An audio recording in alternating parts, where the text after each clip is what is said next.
Today on Larissa's Kitchen, I'm going to be making ice cream. Now, it's not as scary as it seems, and there's nothing better than serving your friends your own homemade ice cream. Alright, let's talk for a minute about the equipment you're going to need. First off, you're going to need a pan that's going to fit your ice cream base. Now, we're going to be making a gallon, so your pan needs to hold a whole gallon. This is a non-stick pan. You could also use stainless steel or glass, although glass would get very heavy. You cannot use anything that's reactive or has been seasoned because all of those flavors will go right into your ice cream base with the fat. You're also going to need a container to hold your ice cream base in as it ages in the refrigerator.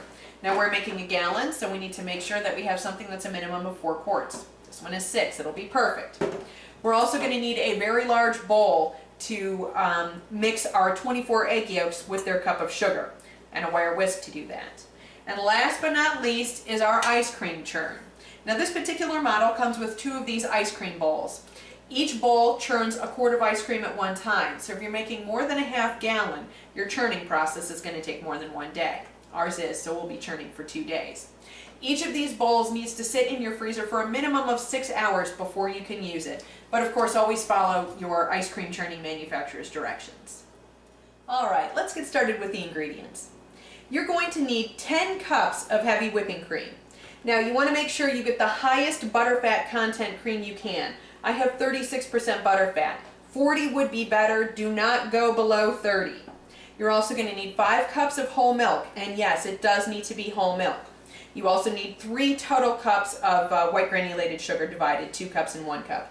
You're going to need 2 whole vanilla beans and 24 egg yolks. So let's get cracking those eggs.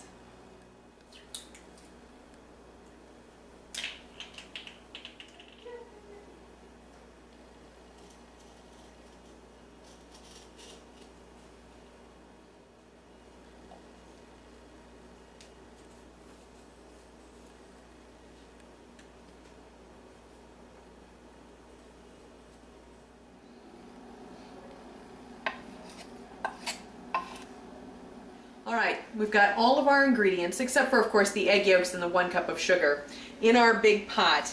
And we're going to stir this and cook it over medium heat until our temperature reaches 175 degrees. Now, I've got the alarm set because we don't want it to go over that, but it does need to reach this. Anything over that would be scalding, and we don't want that to happen. So this whole process should take about 20 minutes.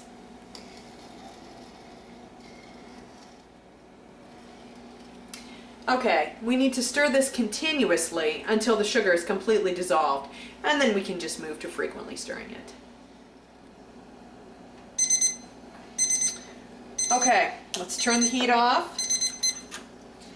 We are going to cover this and let it steep for 15 minutes. During that time, we're going to whip our egg yolks.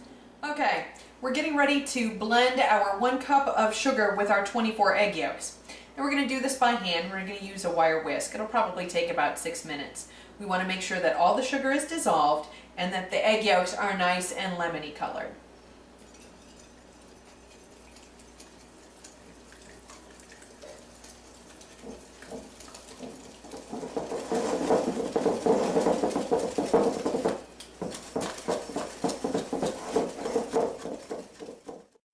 Okay. The timer has gone off on the 15 minutes for steeping our cream. Now, we can't just add our egg yolks directly to our hot cream or it's going to curdle our egg yolks. We have to do what's called tempering. So we're going to take about 4 cups of this hot cream and we are going to very slowly whisk it into our egg yolks, stirring the whole time. And eventually we will add this all into our cream. Okay, now that we have our eggs tempered, we're just going to go ahead and dump all of this back into our cream mixture. Alright, I've got this back on medium heat, and we're going to stir this a little bit. We need to cook this. This is essentially a custard. So we need to stir this and cook it until it thickens, and it will coat the back of our spoon. Okay, while we're cooking this custard, we need to make sure that we don't let it boil. So I have my thermometer alert set to 200 degrees to let me know when I'm approaching the boiling temperature so I can turn it down if I need to. Now this whole process of thickening this custard is going to take about 20 minutes.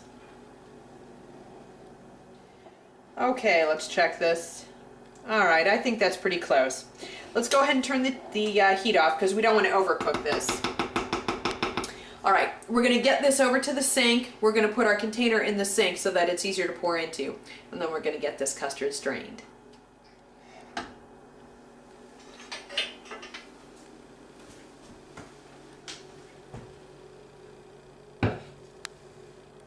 You thought I'd spill it, didn't you? Okay, we've got our 6-quart container down in the sink, and we've got our fine mesh strainer. We're gonna pour the custard, as long as the cat doesn't eat it, through the fine mesh strainer because we don't want anything in our ice cream, including curdled eggs or anything else that might be unsavory. Do not omit this step.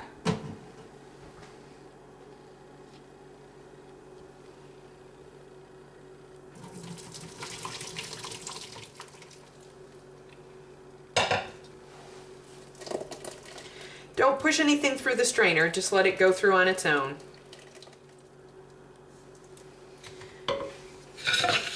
All right, now we're going to fill up the sink with ice, and we're going to put this container down into that sink full of ice because we need to let it cool for about an hour. We're going to be stirring it very infrequently, maybe every 5 to 10 minutes we'll give it a stir.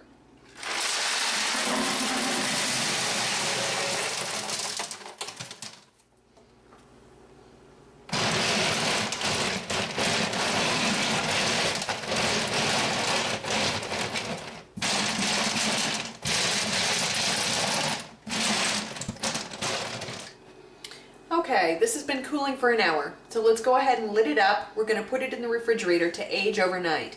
That will intensify the ice cream's flavor. Then we're going to churn it tomorrow.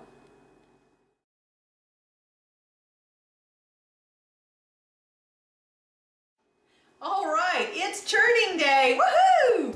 Okay, so we're keeping our bowl in the freezer until the last moment because we want it to be as cold as possible. Here's our ice cream base. I just took this out of the refrigerator. You can see how thick it is. We could probably eat it with a spoon right now. All right, so let's go get that bowl and get it on the churn and let's get going. All right, we need to be prepared to make a bit of a mess, so I've got my hot washcloth right here. Do not overfill your ice cream churn.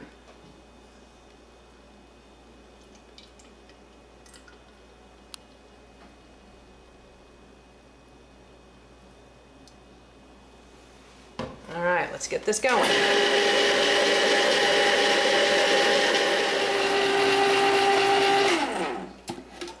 Okay, this is very soft serve. So for those of you who put your ice cream in the microwave, this is about the consistency you want. Now I like to eat my ice cream hard from the freezer, so it's gonna go in a container and I'm gonna let it firm up. Make sure you put it in glass, or if you're gonna put it in plastic that has not been used by anything else, because plastic does absorb any kind of flavor. What happens if you come from one of those crazy families that doesn't like vanilla ice cream? Well, how about coffee ice cream? So let's start off with our same amount of vanilla ice cream base.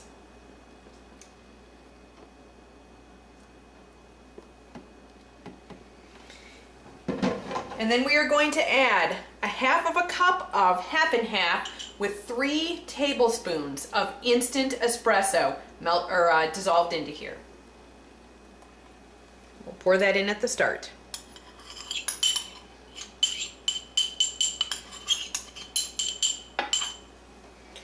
And churn as before.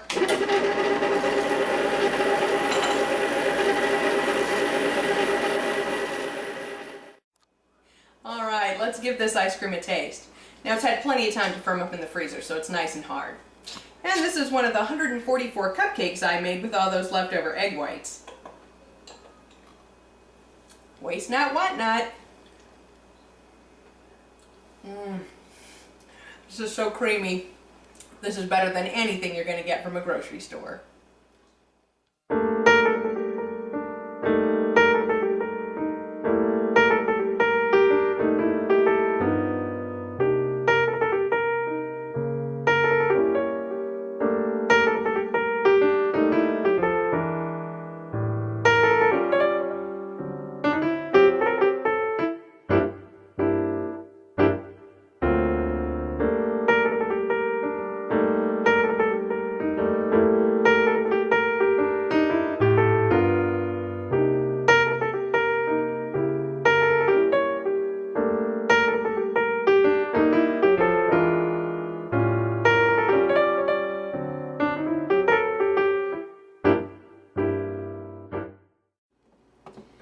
I knew these cats would be interested in this.